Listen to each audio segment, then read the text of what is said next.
በስተመጨረሻም ሰላም እንግዲህ ወደ ቤት ልትመለስ ነው። አቶ ደረጀ እንግዲህ ጭንቀት ላይ ነበረ። አሁን ደግሞ የባሰ ጭንቀት ነው። ነገር ግን ደግሞ ለዳጣ ቃል ገባላት። ዳጣም አባዬ በጣም ደክሞኛል፣ ስለዚህ እባክህን እናቴን አስተዋውቀኝና ከእናቴ ጋር መኖር እፈልጋለሁ ስትል እንግዲህ አቅርባለታለች ማለት ነው። አባት ለልጁ ሲል ምንም ነገር የሚያደርገው የለም ማለት ነው። በጣም ነው ደስ የሚለው። ዳጣዬ በጣም ይገባኛል፣ ነገር ግን እኔ ካንቺ መለየት አልፈልግም። እናትሽን ካስተዋወኩሽ በኋላ ጥለሽ ልትሄጂ ነው ወይ ሲልም አቶ ደረጀ ተናግሮ ነበር። አይ አባዬ፣ እኔ እኮ አንተም ትዳርን ያዝ፣ እኔም ደግሞ ከእናቴ ጋር ተዋውቄ እናቴ ጋር መኖር እፈልጋለሁ። ዋህንና አብጌን እህቶችሽን ጥለሽ ነው ወይ የምትሄጂ ሲላትም አይ እነሱን ከውጭ አገኛቸዋለሁ፣ አንተም ለማርቴ ተናግረ ትዳርንና ህይወትህ ከሚበላሽ እንደዚህ ሆነ ከማይ እኔ እናቴ ጋር ሁኜ ከሩቅ እንገናኛለን ስትልም ጥያቄ አቅርባለታለች። የተረገመችዋ የማርቴ እህት ደግሞ አሁን ላይ መጀመሪያ ጊዜ እንግዲህ የመጣችበት ዓላማ የሁለቶችን ትዳርና የእህቶቿን ትዳር ለማፍረስ ወይም ደግሞ ይህን ቤተሰብ ሁሉንም ብጥብጥ አድርጋ ለራሷ ለማድረግ ነው የመጣችው። ስለዚህ ለእህቷ አግዛ ወይም ደግሞ እህቷን ሰላም ለማለት አይደለም የመጣችው። ይህ ትዳር ፈርሶ እንዲሁም ደግሞ የሆነ የበቀል ያላት ከማርታ የሆነ በቀል ወይም ደግሞ ከአቶ ደረጀ የሆነ በቀል ያላት ነው ይመስለኝ። ከዚህ ቀደም አገባሻለሁ ብሎ የተዋት ወይም ደግሞ በእህቷ ፍላጎት ማለት እህቷን ይወዳታል፣ ነገር ግን እሷን ስላልወደዳት ይመስለኛል አቶ ደረጀን እየተበቀለች ያለችው።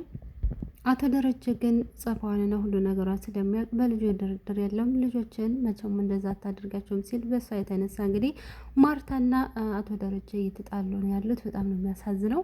አቶ ደረጀ እንደዛ አይነት ችግር ውስጥ በመግባቱ ሁላችንም አዝነናል። ነገር ግን እኛ የምንፈልገው ደግሞ ዳጣ እንዳታወራቃ ሰላምዬ ወንድ ልጅ ወልዳለች። በጣም ደስ የሚል ላይፍ ደስተኛ ህይወት እንዲኖረው የምንፈልገው። አቶ ደረጀ እንግዲህ ቃል ገብቼልሻለሁ ዛሬ እዚህ ቤት እኛ ቤት ትመጣለች ዳጣዬ፣ ስለዚህ እናትሽ የምትዋወቅበት ቀን ደርሷል፣ እባክሽን ልጄ አትዘኝ በማለት እንግዲህ ዳጣዬን በጣም አስደስቷታል። ይሄ እውነት እንዲሆን የሁላችንም የተመልካች ምኞታችን ነው። ዳጣም እንግዲህ አሁን ላይ አንገት መድፋት የለም። እናቷ ሰላም ደግሞ በጣም አምሮባታል። እውነት የድራማ መውለድ ሳይሆን ትክክለኛ የወለደች ነው ይመስለን። ምንድነው እንግዲህ በጣም ወፍራል፣ ያምሮባታል ሰላም ማለት ነው። ወይዘሮ ማርታና እህት ተብዬዋ እንግዲህ ሆስፒታል ወይም ደግሞ እቤት መሰለኝ እቤት ሄደው ሊጠይቋት ይመጣል። የማርታ እህት እንግዲህ እኔ ሰላምን ማየት ሳይሆን ፈልገው መጀመሪያ ልጁ ነው ስትል እንግዲህ በመጨረሻ ተናግራለች። ወይዘሮ ማርታ እንግዲህ ለምን ይህን ትያለሽ? ልጁ ለምን ፈለገ? አንቺ እኮ በጣም ሞኝና በጣም ጅል ነሽ። አቶ ደረጀ እንግዲህ ከሱ እንዳረገዘች ሰላም ከኔና ከአንቺ በላይ በጣም ቆንጆ ናት። ስለዚህ ሁሉም ሰው ይፈልጋታል። ተየት አባቷ አምጥታ አረገዘችው ወለደችው በማለት እንግዲህ ጥያቄ በአእምሯ እንዲመጣ እየጎተተቻትና ብዙ ነገር እያደረገቻት ትገኛለች።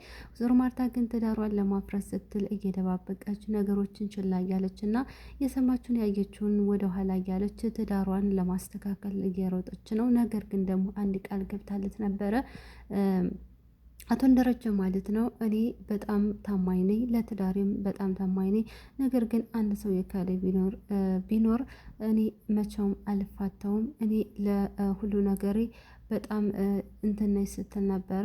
ግን ነገር ግን ያም ሆነ ይህም ብቻ ያሳዝናል። እንደዚ አይነት ድርጊቶች በመፈጠሩ ማርታ አንዴም ሰው ተወደደ ትወዳለች፣ ከጠላችሁም ደግሞ እጠላለሁ፣ እኔ በጣም ኃይለኛ ነኝ በማለት እንግዲህ ለአቶ ደረጀ ነግረው ነበር። አቶ ደረጀ ይህንን እያወቀ እንግዲህ ለአብጌም ለማየ ነገራት። ሁሉ ነገር ማወቅ አለባት። እስከ መቼ ድረስ ነው የምትደብቃት? እባክህን አባዬ ከዚህ በላይ መሰቃየት የለባትም፣ ለሷም አይገባም ስትል ተናግራ ነበረ። ነገር ግን አብጌ በጣም ነው የተቀየረችው። በጣም ጥሩ ሰው ሆናለች። ነገር ግን ይቺ አክስተ ብያየው ሰዎች ትገኛለች ነገሮችን።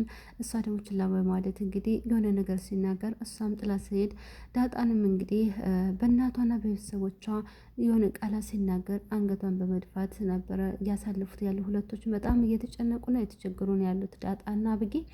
ነገር ግን እውነቱን ተናግሯት ደረጀ ያበጠ የፈንታ የሚባል ነገር አለ። አንዳንድ ጊዜ ሁሉን ነገር ማወቅ ጥሩ ነው ብዬ አስባለሁ። እና እውነቱን ተናግሮ የማርታም እንግዲህ የመታመን ከሆነ የማታመን ከሆነ ጥሩ ቢሆን መልካም ነው። ነገር ግን ማርታ የሆነ ነገር ሲፈጠርባት ራሷን ስታ ትሞታለች፣ የሆነ ራሷን ስታ የሆነ ነገር ትሆናለች ብዬ ነው የማስበው።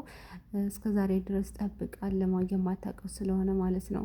ስለዚህ ወይዘሮ ማርታ እውነቱን ብታውቅ ምን ትላለች ማለት ሰላም ያቶ ደረጀ ልጅ እንደወለደችላት ዳጣም የሷ ልጅ እንደሆነች በመጀመሪያ ስህተት ቢሆንም፣ ሁለተኛው ግን ሰላም ፈልጋ የሞተቿን ወይም ደግሞ የጠፋቿን ልጄ እተካለሁ በማለት ነበር ይህን ነገሮችን ያሰበችበት።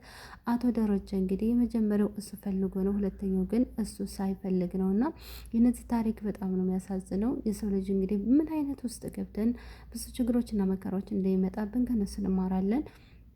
ነገር ግን ደግሞ አንዳንድ ስህተቶች ዋጋ እንደሚያስከፍሉ ብዙ ነገሮች እንደሚያደርጉን እንዲሁም ደግሞ ሁሌም በህይወታችን የምንጸጸትበት አንዳንድ ጊዜ ደግሞ የምንደሰትበት ነገር ይሆናል። እና አቶ ደረጀ እንግዲህ ምንም እንኳን ዳጣ ልጅ ሆና ጀግና የአባቷ መከታ ብትሆንም ነገር ግን ደግሞ ይህ በመፈጠሩ ማርታን የመሰለች መልካም ሴት ለትዳሯ አኮሩ፣ ለልጆቿ አኮሩ፣ እንዲሁም ደግሞ ስነ ምግባሯ ጥሩ ነገሯን ደግሞ ስናስተውል ደግሞ እንደዚ አይነት ነገሮችን ባላደርግባት፣ እሷ እኮ የማትገባት ሴት ናት፣ መልካም ሴት ናት። ይህን በማድረጌ በጣም ተጸጽቻለሁ። ግን የሰው ልጅ በጣም ይሰሳታል ሲልም እንግዲህ አቶ ደረጀ ለዘላለሙ እየተጸጸተ ይኖራል። ወይዘሮ ማርታ ይህን ብትሰማ እንዴት በእኔ ላይ ምን አተ ነው ምን ጎሎ ነው በማለት እንግዲህ ብዙ ነገሮችን ይፈጠራል ብዬ ነው የማስበው። ወይዘሮ ማርታ እንግዲህ አሁን ላይ ምንም ነገሮችን በውስጥ ብታደርግም ነገር ግን እኔ ገምቻለሁ እንደምትል እርግጠኛ ነኝ። አቶ ደረጀም እንግዲህ ሰላምዬን ወደ ቤት ያመጣታል። ሳትመጣም ወይስ ደግሞ ሄዶ ያስተዋውቃታል፣ ወይስ ደግሞ ለዳጣዬ ቃል የገባላት ነገር ይሳካል ወይ የሚለው ነው። እናትሽ እዚህ ቤት ትመጣለች ሲላት እንግዲህ ምን ለማለት ፈልጎ ነው ማለት መቶ እናትሽ ናት ስትባል የዳጣ ስሜት በጣም ከባድ ነው። እንዴት አልነገርሽኝም ብላ አንደኛ በእናቷም ትቀየባት ነው ይመስለኝ፣ ሁለተኛ ደግሞ አባቷን ለምን እናቴ እንደዚህ እየሆነች አጠገቧ እያለሁ ጥሩ ጊዜ አላሳለፍኩም እያለች ሁለቶችንም ርቃ የምትሄድና የምጠፋ ነው ይመስለኝ። ነገር ግን ደግሞ ታናሽ ወንድም ስላላት ከእናቷም ከአባቷም እሱ ስለተወለደላት ዳጣዬ ደስ ይላታል።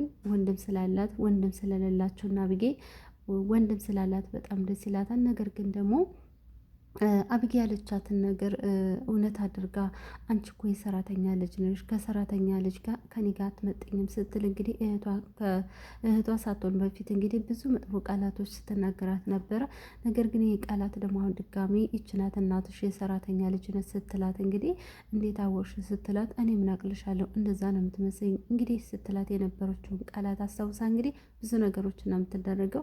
ነገር ግን በሰላም ለምን እንደዛ አደረግሽኝ ምንም እንኳን አባቴ እንደዚህ ቢያደርገኝም ነገር ግን ደግሞ አንቺ እውነቱ መናገር ነበረብሽ፣ እናት እንደዛ ጨክንም ብላ የሚጨክንባት ነው ይመስለኝ።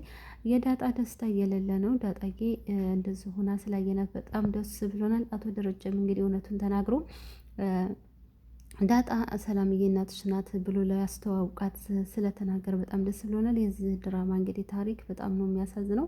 የወይዘሮ ማርታ እህት ግን ምኗ መልጠ ምንም እንግዲህ ሁሉም ተመልካች እንግዲህ ቤተሰብን እንዲሁም ቤተሰባቸውን እየበጠበጠች ይገኛል። የእህቷን ደስታ ሳይሆን የእህቷን ሐዘን፣ የእህቷን መውደቅ፣ የልጆቿን መበታተን የፈለገችውና እንዲሁም በዛ ላይ ደግሞ ከሴት ልጅ የማይጠበቅ ስነ ምግባር በቃ ሁሉ ነገር በጣም ነው የሚደብረው። ሲጀመር ይችልች እንደ በየሄደችበት ድራማ ሁሉ የምትሰራው ነገር በጣም መጥፎ ነው ማለት ለተመልካችም ለማንኛውም ሰው እንደዚህ መጥፎ መሆን በጣም እንደዚህ ባለጌ መሆኑ ሁሎችም ወንዶች እንደዚህ በማማለል የሚፈጠረው ነገር በጣም ነው ያስጠላው።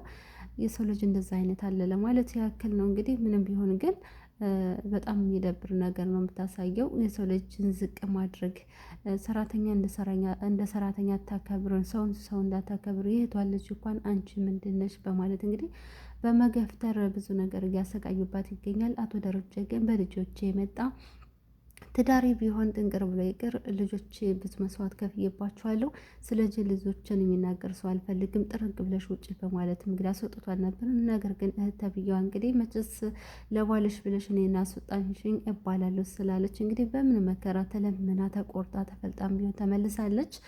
እህት ተብዬዋ ማለት ነው። እንግዲህ በጣም ነው የሚያሳዝነው። አብጌ ግን አሁን ላይ ምን አይነት ሁኔታ ውስጥ ነው ያለች ማለት ምን አይነት ነገሮችን ያላት ከዚህ በኋላ ለእናቷ ስትናገር ከእናቷ ጋር ትሆናለች ከአባቷ ጋር። አቶ ደረጀም እንግዲህ አንቺ በጣም መልካም ሴት ነሽ፣ እንግዲህ ብዙ ነገር በአንቺ ተምሬያለሁ፣ እንዲሁም ደግሞ አንቺ ስለተቀየርሽ በጣም ደስ ብሎኛል፣ ኮርቼብሻለሁኝ።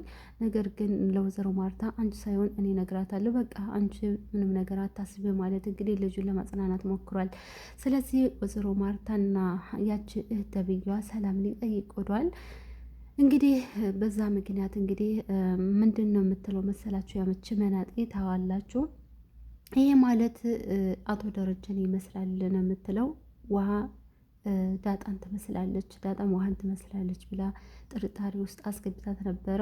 አቶ ደረጀ የሚል በመናገር የማርታን አይነ አለማየት ፈልጎ ወደ ውጭ ወጥቶ ነበረ። ነገር ግን ደግሞ አሁን ሄዳ ደግሞ ሆስፒታል ላይ እንግዲህ ደረጀን ይመስላል ብላ ስትናገር ወይዘሮ ማርታና ሰላም አይን ላይ ሲፋጠጡ በጣም ማየት ጓጉተናል። እስኪ መጨረሻው ምን ይሆን? እውነት ታውቃለች ወይስ አታውቅም?